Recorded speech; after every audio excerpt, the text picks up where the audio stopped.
ईद मुबारक। ईद मुबारक। अल्हम्दुलिल्लाह सब खुश है। जी हाँ, अल्लाह का शुक्र है। रमजान का आखिरी दिन था। पूरे गांव में एक अजीब सी खुशी और बेचैनी थी। सब लोग आसमान की तरफ देख रहे थे कि शायद आज ईद उल फित्र का चांद नजर आ जाए। छोटा सा लड़का अली अपनी छोटी बहन आमना के साथ घर की छत पर बैठा था। दोनों बार बार आसमान देख रहे थे। भाई चांद कब आएगा? मुझे अपनी नई चूड़ियाँ पहननी है। अली मुस्कुरा कर बोला, बस थोड़ा सब्र करो आमना, जब चांद आएगा ना पूरा गांव खुशी से गूंज उठेगा। नीचे गली में लोग ईद की तैयारियों में मसरूफ थे। कहीं से सवैयों की खुशबू आ रही थी, कहीं बच्चे अपने नए कपड़े पहनकर देख रहे थे।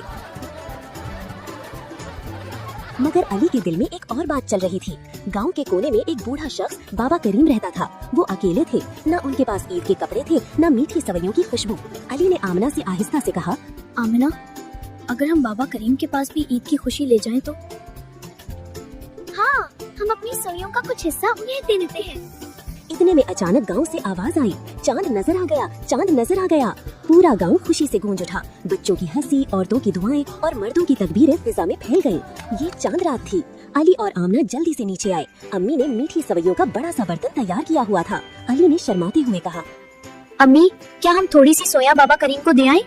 अम्मी ने प्यार से दोनों को देखा और कहा, बेटा, असल ईद तो वही होती है जब हम किसी और को खुश करें।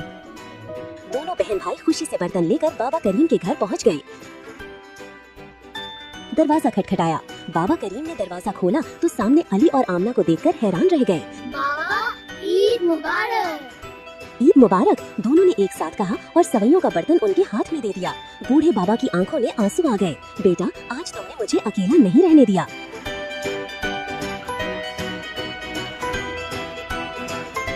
अगली सुबह ईद की नमाज के बाद पूरा गांव गले मिल रहा था। ईद मुबारक। तुम्हें भी ईद मुबारक बेटा। सबको ईद मुबारक। अली ने देखा कि बाबा करीम भी साफ कपड़े पहनकर मस्जिद के बाहर खड़े हैं और मुस्कुरा रहे हैं। ईद मुबारक।